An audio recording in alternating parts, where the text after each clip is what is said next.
Alright, welcome to the video, everyone. So today we're going to be looking at types of real numbers. So you may be wondering, what is a real number?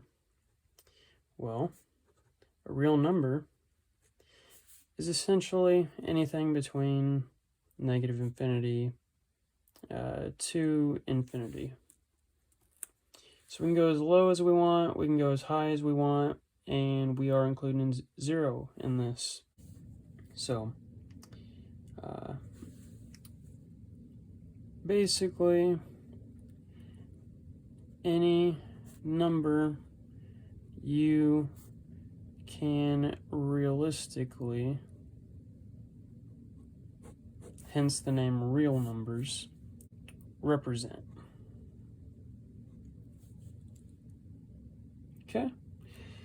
So, what are the types of real numbers? Because that's a lot of numbers. So, I would say the first type of real number that we should go over are natural numbers. Okay. And so what are natural numbers? Well, natural numbers, they may be referred to as the counting numbers. So you've got 1, 2, 3, and on and on and on. Okay. The next type of numbers that I'm going to introduce you to are whole numbers. And that means number, by the way. So, and what are whole numbers? Well, whole numbers are going to be the natural numbers, but we're also going to include 0. So I'm going to include 0 right here. Okay, pretty easy. The next type of number I'm going to introduce you to are integers. And integers, what they are essentially the positive and negative whole numbers. So, for example, -2, -1, 0, 1, 2, and on both sides. Okay? So that is integers. So I would kind of classify all of those together in your mind. These types of numbers actually don't include all numbers. So we have to go a little further and kind of do a little more classification here for real numbers. So I'm going to classify them down here. And the first classification we have is rational numbers. So what are those? We can write a fraction as x over y, and where y cannot be 0, and x equals an integer, y equals an integer. Okay, so that's important. Another way we can kind of represent rational numbers are terminating decimal,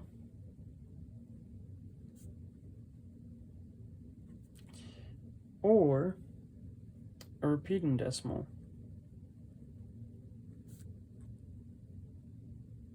Okay, so what are some examples of rational numbers?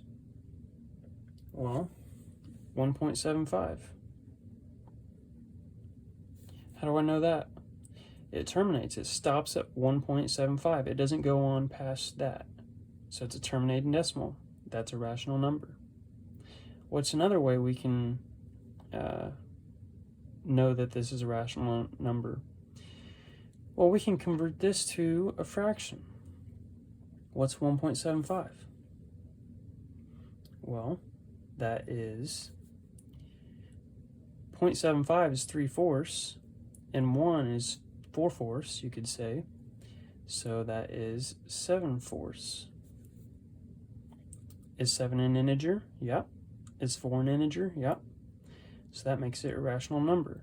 So I just showed you 1.75 is a rational number using two different ways. I showed you the fraction, and I showed you that it's a terminating decimal.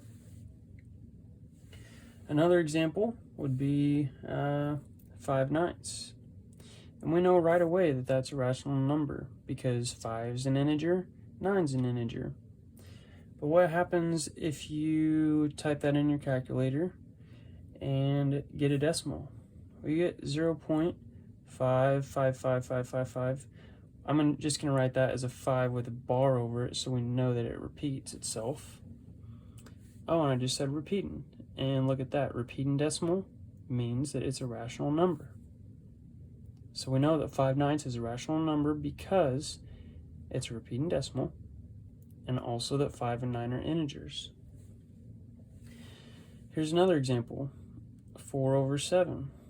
4 is an integer, 7 is an integer. It's a rational number. But if we want to be a little curious and type that in our calculators, we get 0.571428. It's starting to kind of look like it's, just going to go on forever and ever and ever and not repeat, but it actually does repeat this pattern. So it's a repeating decimal. So since it's a repeating decimal and the numerator and denominator are all integers, that means it's a rational number. Okay? So we have another classification. Irrational numbers. And what's that? Well, they cannot be written as x over y, where y is not equal to 0 and x and y are integers. We can't do it. So what's a good example of this? Well, I can't really give you a fraction because it can't be written as a fraction. But here's a good example that maybe everyone's familiar with, hopefully. Pi. And the reason we represent this as pi and not some fraction, not some number, is because if you ever type that in your calculator and hit equals, you will get 3.141592654, on and on and on.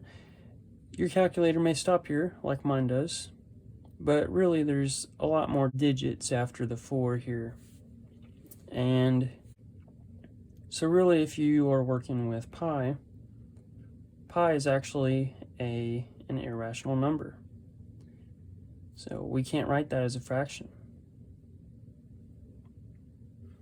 Any other number that just goes on and on and on forever is going to be an irrational number because it is not a terminating decimal, it is not a repeating decimal. So if it's not one of these two, it just goes on and on forever with no pattern. It never ends, so it's an irrational number.